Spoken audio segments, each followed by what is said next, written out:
So Bruno, great to have you here. Thank you. And I believe it or not, you're the youngest artist we ever featured on this program. Really? Yeah, we had all the old guys like Sting, U2, Depeche Mode, Metallica, Jack White, Rod Stewart. Cool. How do you feel about that? You're half the age of them. I feel good about it now. That's cool, man. Thank you for having me. That's good company. Yeah, it is, definitely. I mean, speaking about Sting, he's one of your all-time heroes, right? Absolutely. Absolutely. Now, apart from that you're the youngest on number one, you were also listed in the Time magazine's 100 Most Influential People in 2011. Yeah. Do you remember your position there? I just was shocked, overwhelmed. It's such a prestigious list, you know. I just do music, so it was pretty cool that I got to, I don't know, kind of put that, called my mom immediately. That's what you do in those cases. That's what you do. Now, but the first record you broke was when you were 4 years old. You were the world's youngest Elvis Presley imitator. How did that come about back then? My dad had a 1950s like rock and roll show in Waikiki, and my favorite segment of the show was when my uncle used to impersonate Elvis. So one night they brought me up on stage, and that was it. I had to do it every night.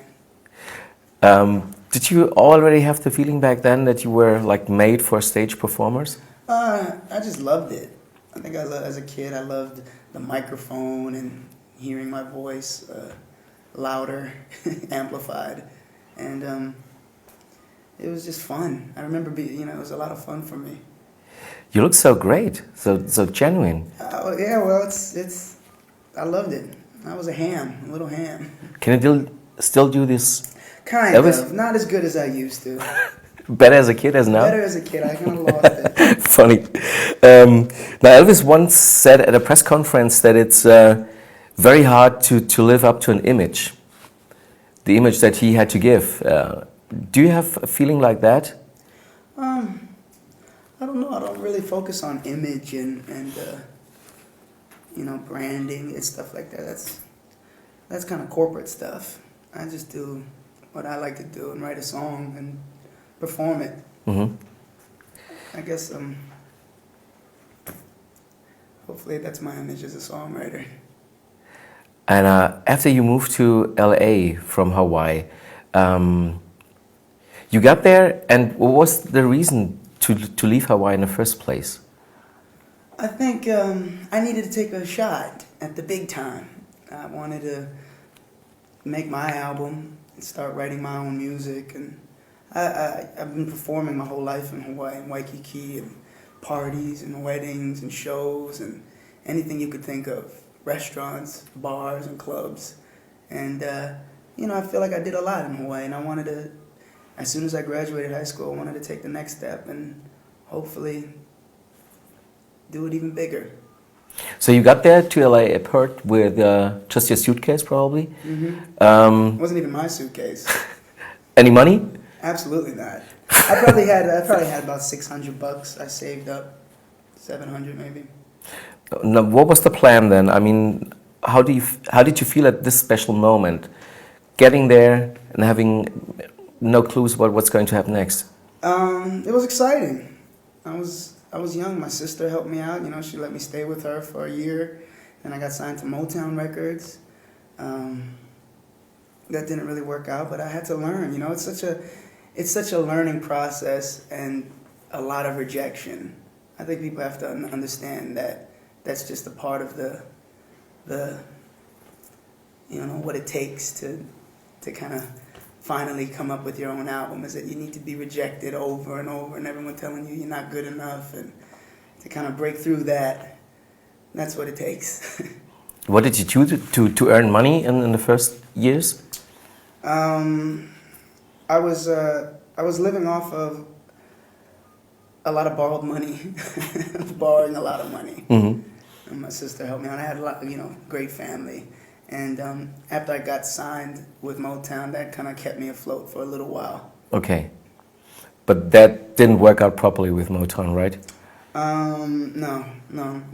But it's not, it's not Motown's fault. Like I said, I was so young and I've never written a song before. So that was just kind of like the learning process.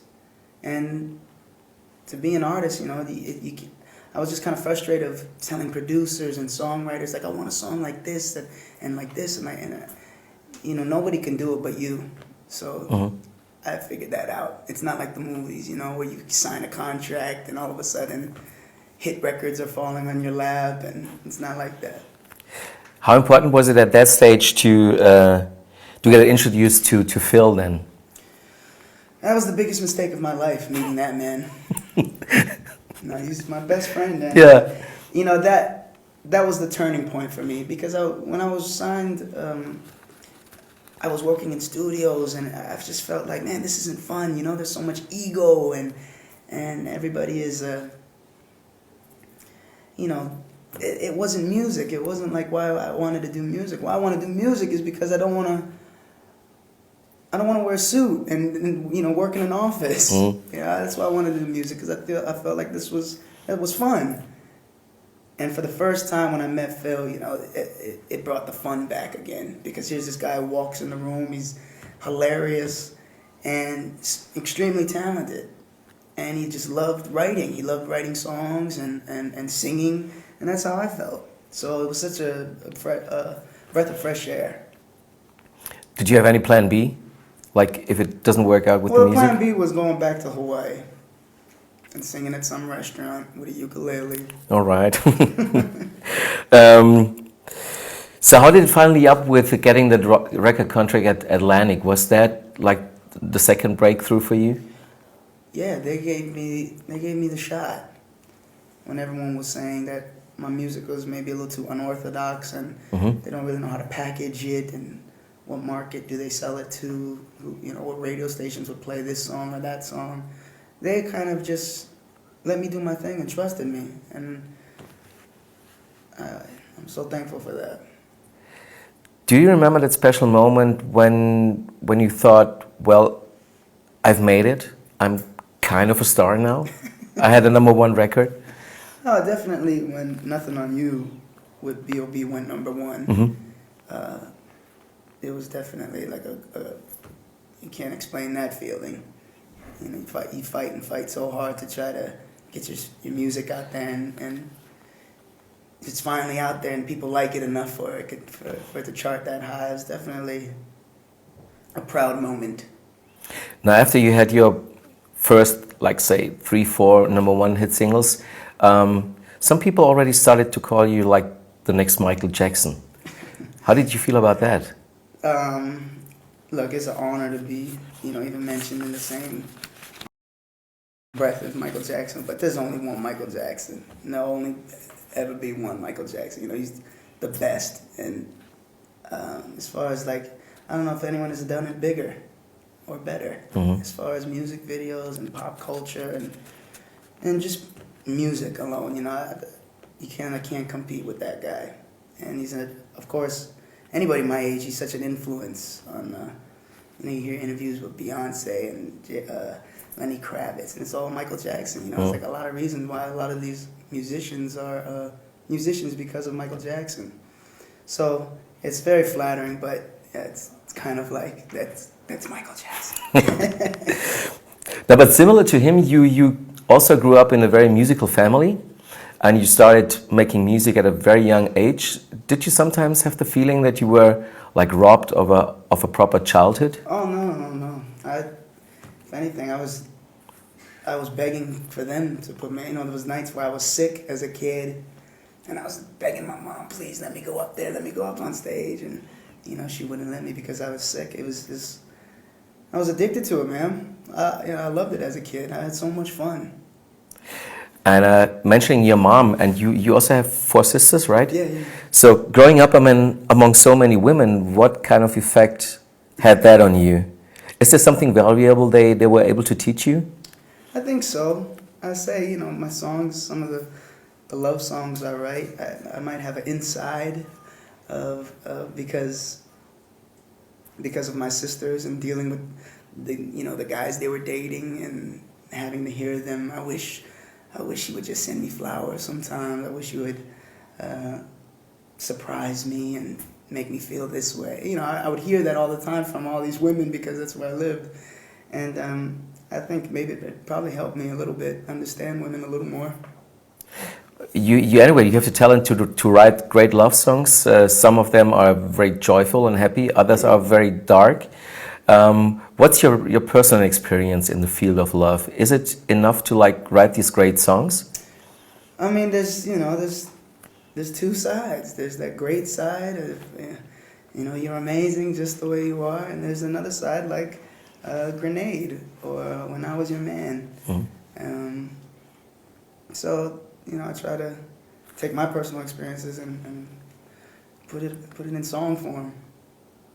Is there actually a difference between your stage persona and your real self? I don't know. What is my stage persona? Well, it's very upfront. It's very like. I'm pretty upfront. You are, yeah, yeah, I guess so. Yeah, well, you are a great performer. Thank you. There's no doubt about that. Thank you. Well, I mean, anytime I get a chance to perform, you know, I call that like that's the part I signed up for. You know, people don't understand when you're in the studio and you hear these songs. You know, I work really hard on these songs, and I'm stressing out. I can't sleep because I'm so close to finishing it, or there's something I didn't say in a song that needs to be said. So that's kind of like the strenuous part. And it's also too writing songs like When I Was Your Man or Grenade. You're kind of bringing up these dark emotions, and you're kind of dealing with that, and then you're using it as therapy.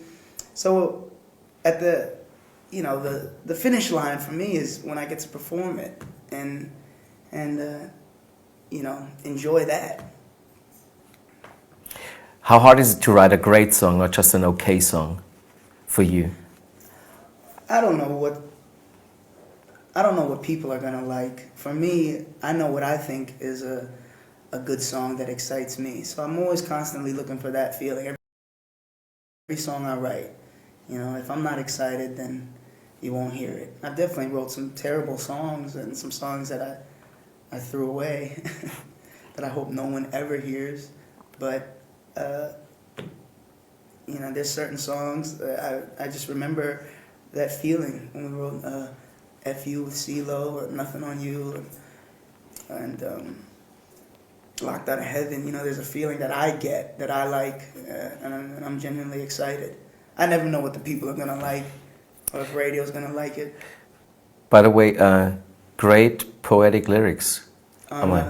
Which one? Yeah, I get locked out. Oh, thank you. Thank you. That's about the first song I ever knew, like dealing with that kind of subject, becoming a #1. You like that? Yes. Thank you. Thank you.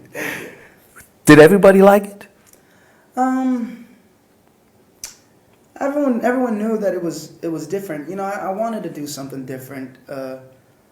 Live instruments is such a big part of when you come see a concert or something. It's such a big part of who I am. I grew up performing with live music, and I feel like maybe the first time I kind of lacked in that a little bit, and I really wanted to kind of showcase that more on this album. So it was important for me to come out with something. I tell people I hope I feel how I felt with Locked Out of Heaven every album. Like, I hope I have a song that I know people it's gonna be a little hard to swallow at first, but I think that's what I hope I can evolve every album. And one other thing about your stage performance, it's very obvious that you're always sharp dressed, and is that important for like look good on stage? That's something my dad would always preach to me when I was a kid. He would just tell me about my shoes and make sure, you know, if you want to get the girls, you got to wear patent leather shoes. And my dad's an OG, so I kind of grew up with that mentality. And it's also a very, like, Motown mentality. You ever see the Temptations or the Jackson 5, anybody like back then, they were all kind of dressed sharp on TV, and those are the guys I looked up to. Now, speaking of about nowadays stardom, it's very hard to be like in the focus in times of Twitter and Facebook. What's like the harshest criticism you got so far? Harshest criticism. Look, the thing is, in the beginning, it's a little funky, but you got to realize that everybody nowadays has an opinion. Everybody's a critic. Mm-hmm. And, you could watch my video on YouTube and leave a comment. You can go to iTunes and buy my album and leave a comment. You could tweet whatever you want, and you're going to drive yourself crazy if you really take those things seriously. Just not everyone's going to love you. Now, I was thinking back at the times at LA, I think you have more than $600 now in your bank account. I have $750 now. $750, that's cool. What do you do with all this money? I got my mama house. Take care of my family. Providing for the ones I love. So. That's pretty cool, actually. On the other hand, Neverland's for sale, I've heard. What's that? Neverland is for sale? Neverland? Yeah. That'll make headlines. Yeah, I guess so. Another headline was you being on the cover of Playboy. I think it was like the 10th guy? I was the 10th guy. Yeah. How come? I have no idea. We got that call and I thought it was cool. I don't know, but it was cool. Is that your mom also like collects this stuff and? My mom has it. My mom has it. It was a cool photo shoot too. It was very classy. So doing research about you, music is the very first thing, of course, and then there's almost nothing I have found about you that makes you passionate, except for poker, maybe. Oh, I used to play poker. Is there anything else that like? Yeah. What is it? I like simple things. I guess it's not really. I love going to movies. That's my passion. Is watching movies. You have a dog. And I have an awesome dog. Who's taking care of him? I don't know. My friend. Okay. Now to wrap it up, we just need a few quick statements about songs that are incorporated in the documentary. Okay. First one is Billionaire. Billionaire. Billionaire is a song about everyone's dream. It's just kind of like it wasn't really, it was more like a wish record. And at the time, I remember I wrote that song when we were in London and I had no money. And it was so expensive at this hotel we were staying at because we were working with an artist. That's why we were in London. It was so expensive and it was just like, man, I can't believe we're stressing about breakfast. We can't eat breakfast because we won't have enough money for dinner later. So we got to like ration out this money we had. And if I was a billionaire, I wouldn't have that problem. I'd buy everyone breakfast, So Billionaire was inspired by being flat broke. Next one is Just the Way You Are. Just the Way You Are.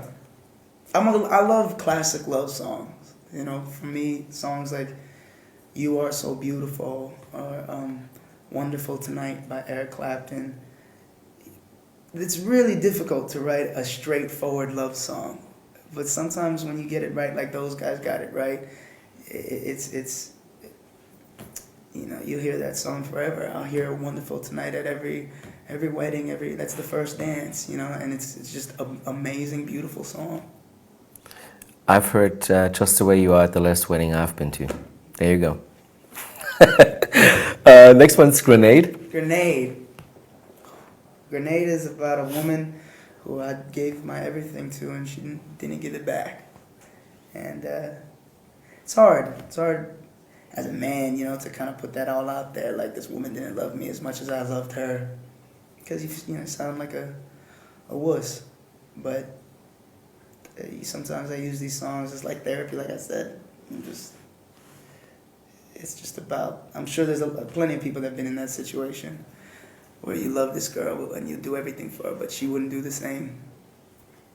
But you came back, right? No. She didn't? No. And then I think you realize later on in life that, God, thank God I'm not in that anymore. Thank God I'm not in that relationship anymore. All right. Marry You would be the next one?